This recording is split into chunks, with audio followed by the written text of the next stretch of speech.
అందరికీ జై శ్రీరామ్, జై భారత్ మాతాకి. నా పేరు చెట్టికింది భీమ్. ఈరోజు మనం మాట్లాడుకుంటున్న అంశం కేఆర్ టీవీ ఛానల్లో ఒక ఇంటర్వ్యూ చూశాను. ఆ ఇంటర్వ్యూకి శివశక్తి కరుణాకర్ గారు, పాస్టర్ రేమన్ గారు, క్రాంతి గారు వాళ్ళని ఇంటర్వ్యూ చేస్తూ ఒక సందర్భంలో సర్వేజన సుఖినో భవంతు గురించి మాట్లాడతారు. అప్పుడు కరుణాకర్ గారు సర్వేజన సుఖినో భవంతు హిందుత్వానికి సంబంధించిందని చెప్పేసి మాట్లాడుతుంటే, మధ్యలో పాస్టర్ రేమన్ గారు లేదండి ఇది బైబిల్లో ఉంది అని చెప్పేసి మాట్లాడతాడు. అంటే మా దేవుడు పశువులను ప్రేమించమన్నాడు, పక్షులను ప్రేమించమని అని చెప్పేసి ఆ సందర్భంలో మాట్లాడతాడు. పాస్టర్ రేమన్ గారు, మీరు పట్టుకున్న కుందేలకి 3 కాళ్ళు ఉన్నాయి కదా, అంటే మీరు పట్టుకున్న కుందేలకి 3 కాళ్ళు అని చెప్పేసి మీరు ఒప్పుకున్నట్టే. ఎందుకోసం అంటే అవి 4 కాళ్ళు ఉన్నా సరే ఒక కాళ్ళు ఇట్లా పైకి ఇట్లా మడత పెట్టేసి 3 కాళ్ళే చూడండి కనిపిస్తున్నాయి, ఒక కాళ్ళు లేదని చెప్పేసి అలా మాట్లాడారు. మీరు చాలా సందర్భాల్లో నేను చూశాను. కానీ ఇక్కడ ప్రత్యేకంగా మీరు మరీ నొక్కి మరీ చెప్పినందుకు బైబిల్ నుంచే మనం కొన్ని వచనాలు చదువుకుందాం. నిర్గమకాండము 9వ అధ్యాయము 3వ వచనంలో దేవుడు ఏం చెప్తున్నాడో చూద్దాం. ఇదిగో యెహోవా బాహుబలము నీ పొలములోనున్న నీ పశువుల మీదికి, నీ గుర్రాల మీదికి, నీ గాడిదల మీదికి, నీ ఒంటెల మీదికి, నీ ఎద్దుల మీదికి, నీ గొర్రెల మీదికి వచ్చును. మిక్కిలి బాధాకరమైన తెగుళ్ళు కలుగును. అయితే యెహోవా ఇశ్రాయేలీల పశువులను ఐగుప్తీయుల పశువులను వేరుపరచును. ఇశ్రాయేలీల పశువులకును వాటన్నిటిలోని ఒక్కటైనను చావదని హెబ్రీయుల దేవుడుగా యెహోవా సెలవిచ్చినాడని అతనితో చెప్పుము అనెను. అంటే ఇశ్రాయేలీల దేవుడు ఐగుప్తీయుల పశువులన్నిటిని వేరుపరిచాడు అనమాట. అంటే ఒక సైడు ఇశ్రాయేలీల పశువులు, ఇంకొక సైడు ఐగుప్తీయుల పశువులు. అప్పుడు ఐగుప్తుల పశువులన్నిటిని చంపేస్తాను అంటే వేసేస్తానని చెప్పేసి చెప్తున్నాను అనమాట. 5వ వచనంలో, మరియు యెహోవా కాలము నిర్ణయించి రేపు ఈ దేశంలో ఆ కార్యము జరిగించుననెను.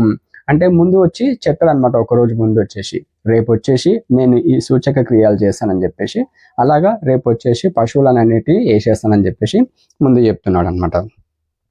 6వ వచనంలో, మరునాడు యెహోవా ఆ కార్యము చేయగా ఐగుప్తీయుల పశువులన్నీ చచ్చెను గాని ఇశ్రాయేలీల పశువులలో ఒక్కటైనను చావలేదు. అంటే ఇక్కడ మీరు అర్థం చేసుకోవాల్సింది ఏంటంటే, ఇశ్రాయేలీల పశువులలో ఒక్కటి కూడా చావలేదు, ఐగుప్తీయుల పశువులన్నీ చనిపోయేవి. దేవుడికి ఇంత పక్షపాతం ఏంటండి మరి? పశువులు ఏం పాపం చేసినాయి మీరే చెప్పండి పాస్టర్ రేమన్ గారు. పశువులు వచ్చేసి ఇజ్రాయేల్ ప్రజల మీద యుద్ధం చేసినవా? లేదు. చేసింది ఎవరు? వాళ్ళని హింసించింది ఎవరు? పరో సైన్యము, ఈజిప్టు ప్రజలు. వాళ్ళు హింసించారు అనుకుందాం, వాళ్ళని కదా శిక్షించాలి. వాళ్ళని ఏం చేయకుండా పశువులను చంపడం ఏంటండి మరి? మనస్సాక్షితో చెప్పండి. ఎవరైనా సరే ఈ వీడియో చూసే వాళ్ళు క్రిస్టియన్స్ అయినా సరే, హిందూస్ అయినా సరే, ఎవరైనా సరే మనస్సాక్షితో చెప్పండి, పశువులు ఏం పాపం చేసినాయి చెప్పండి. మనుషులు కదా తప్పు చేసింది. అక్కడ తప్పు చేసింది ఎవరు? ఐగుప్తు రాజు పరో తప్పు చేశాడు. సరే, పరో సైన్యం తప్పు చేసింది. పరో సైనికులు అంటే వాళ్ళ ప్రజలు తప్పు చేశారు అనుకుందాం. వీళ్ళందరూ కలిసి ఇజ్రాయేలీలను హింసించారు. వాళ్ళని కదా శిక్షించాలి. కానీ పశువుల మీదకి చంపడం ఏంటండి మరి దారుణం కాకపోతే? ఇక్కడ ఇంకొక విచిత్రమైన విషయం ఒకటి ఉంటుంది. ఇక్కడనేమో 9వ అధ్యాయంలో 6వ వచనంలో పశువులన్నిటిని వేసేసాడు. ఇంకా కొంచెం ముందుకు వెళ్తే వెళ్ళిన తర్వాత ఇజ్రాయేలీల ప్రజలను పంపిస్తాడు అనమాట. అంటే మీ దేవుడికి బలి అర్పించుకొని మీరు రాండి తిరిగి అని చెప్పేసి, వాళ్ళు సరే మేము తిరిగి వస్తామని చెప్పేసి వాళ్ళు వెళ్తారు. వాళ్ళు ఇంకా రారు అని చెప్పేసి పరోకి డౌట్ వచ్చేసి వాళ్ళని వెంబడిస్తాడు. ఏమిటి మీద వెంబడిస్తాడు?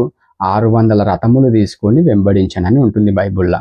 600 రథములకి 1200 గుర్రాలు ఎక్కడ ఏం వచ్చినాయండి?